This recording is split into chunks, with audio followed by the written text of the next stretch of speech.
What's up world, Cliff here at Downshifting, and today we're knocking out one more project on the 2018 Ford Edge Sport. So sometime back, we started hearing just a slight clunking sound, if you will, coming from the front end of the Ford Edge Sport, and I've done a little bit of research, and this is a very common issue apparently with modern front end designs. So I'm just going to go over the 5,000 foot overview of this really quick, and then we'll jump right into the repair so you can see what we've got going on.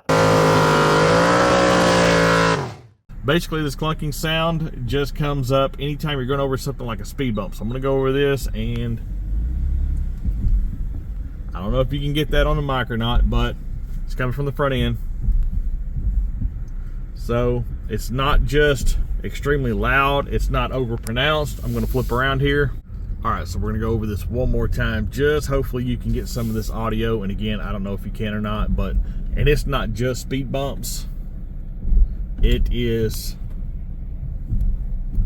anything that's basically a speed bump style, but I think I know what it is. At least I hope I know what it is. So with that, let's head back to the shop and I will get you caught up on what parts we have and what we can try to do to fix this. What the most likely culprit is the sway bar link rods, and that is going to be this part right here. So to put it simply, basically old school designs had a sway bar and link rod that basically stood like this and had a bushing sandwich between it on each end. And so modern designs have basically gone to this, which is kind of like a ball joint design. So these move freely, and this absolutely makes for a better suspension ride, and it's much quieter, and it's really just a more efficient design. However, the reality of that situation is, like everything else that goes down the road, those ball joints eventually wear out from that constant flex back and forth. So if you're hearing a clunk or a knock at low speeds, this is probably your culprit. It's probably those ball joints getting a little bit of wear inside of them, and this is a fairly inexpensive component, and it's pretty easy to get to and swap out. Now, these end links starting to wear is definitely nothing to be concerned about. It's not dangerous. It's not going to leave you on the side of the highway or anything like that, but it's definitely one of those things that it is noticeable. It's going to make the suspension start to feel worn, and not to mention, it is annoying times 9.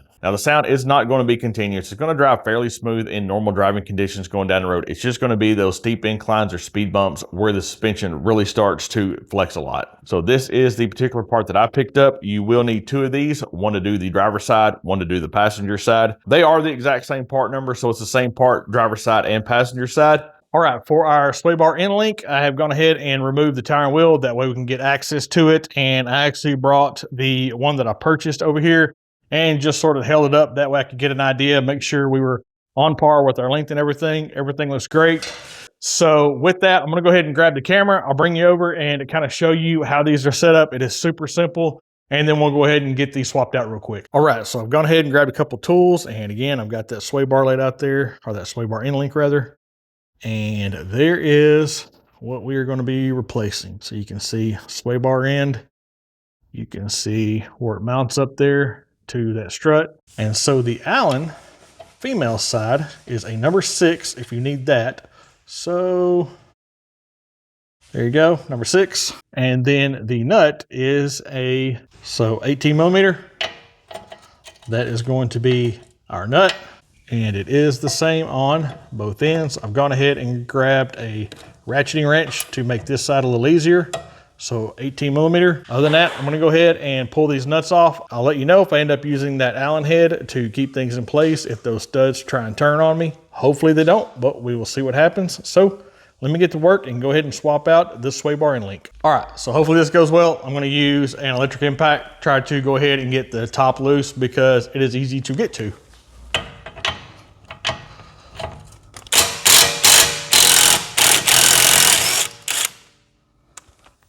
Haha, look at that. Very cool. All right, the bottom down on the sway bar is pretty tight and you really can't get in everything. So 18 millimeter. And I'm gonna put it in there like so. Now I'm gonna try to use, if at all possible, a 17 to make an extension, and we'll see how this goes. We are in business. All right, so now let me see if I can get in there with my ratcheting box end. See if this is gonna work. Okay, so now with our 18 on the sway bar end, down the bottom end, the stud is actually turning. So we're gonna use that number 6 and see if we can keep this thing from spinning, and we'll see how this goes. Of course, it couldn't have been the top that was spinning. It had to be the most difficult one to get to. But That, it's just the name of twisted wrenches. It is what it is. All right, so that took a little bit of doing, but not the end of the world. And it's mainly just kind of weird to get up inside of there to get to it, but not a big deal. And here we go.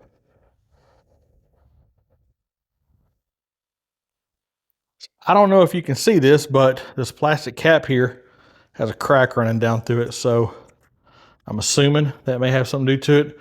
It's definitely way looser than the new one. This one is too. In fact, both ends have cracks. So it kind of answers some of that for us. So there is our old one, crack, crack, very loose. So let's see if we can get our new unit all mounted up. Cool. Now when you go back with this, remember to line up. There's a bracket right there that lines up for your brake line components. So just make sure that you're paying attention to that. If anything is weird and you know pretty much, like you could put these together and tell they're the same length and it won't go in, it doesn't line up, you can put a floor jack underneath the A-arm and kind of manipulate it a little bit. So that way you can line up your holes, but I think everything should line up. So let's see. And there we go. Through our bracket and through the bottom of the sway bar. I don't know if you can see it or not, but it's really self-explanatory. So bottom's in, top is in. Now let's see if we're gonna have any trouble with our nuts spinning on the studs. So I'll go ahead and throw those on. I'm gonna start at the bottom stud just because that was our difficult one, just to get it out of the way. So I'm gonna start it until it stops turning by hand. It does come with lock nuts, so the Dorman premium stuff. And it is lock nuts that came off too, so I'm gonna use the new lock nuts. Now the bottom one, again, I just threaded it on until it stopped, and then I'm gonna take the top one, do the same thing, but that is just to make sure that everything kind of stays into its position until I get the bottom tight. Okay, so the bottom stud, surprise, is turning on us just like the one that we took off. So the hard one to get to is gonna be turning on us, not a big deal. Now the Dorman parts is not a number 6. Let me go grab the correct Allen head and we will see what the Dorman part is, because it is not a 6, it's a different size. All right, our new Dorman part is a 3/16. We'll get a 3/16 and see if we can get this thing to cooperate. All right, that was a little awkward to get to just because you're going back, tightening everything up and everything is kind of stiff, but it went together, no worries whatsoever. So that's a good thing. I'm gonna go really slow with this top since we got a lock nut, see if this is gonna work. And the only reason why I'm gonna use a socket in this and just go real slow with the impact is for the fact that this bracket's kind of narrow. And so getting a ratcheting wrench in is going to be hard. So it's either that or just a manual wrench. I'm going to see how it's going to go. We'll check it out. All right, so I just bumped it a couple times with the impact. It's starting to spin. I don't want to mess up the lock nut or anything. So I am just going to do this the manual way, and we'll see how long this takes. May take a few minutes, I don't know. Okay, so I looked up the torque spec for these. Make sure you check any owner's manuals or specific directions or anything for your application.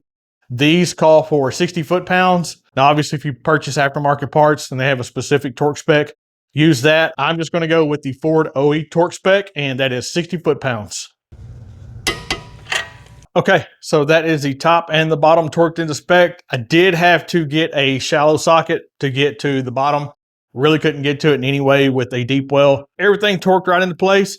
So here's what I'm gonna do so I don't bore you through like another reapplication of this. If the driver's side is the exact same, let's go to outro. And that wraps up the sway bar end link repair on the Ford Edge Sport. And so listen, if you have a Ford Edge or a Ford vehicle or a similar suspension design that has that clunker knot coming from the front end, this may absolutely be the repair for you. This is absolutely something that can be done in a driveway or garage. Just make sure that you go ahead and use your jack stands, wheel chocks, all the basic safety gear accordingly. Other than that, just take your time, enjoy the process, and this will absolutely save you a ton of money at the repair shop or the dealership. So listen, we really do hope you got some good information out of this video, or we hope you just enjoyed hanging out in the shop with us today. If you have, do us a huge favor if you haven't already. Go ahead and hit that thumbs up button, hit that subscribe button, and as always, jump in for another ride.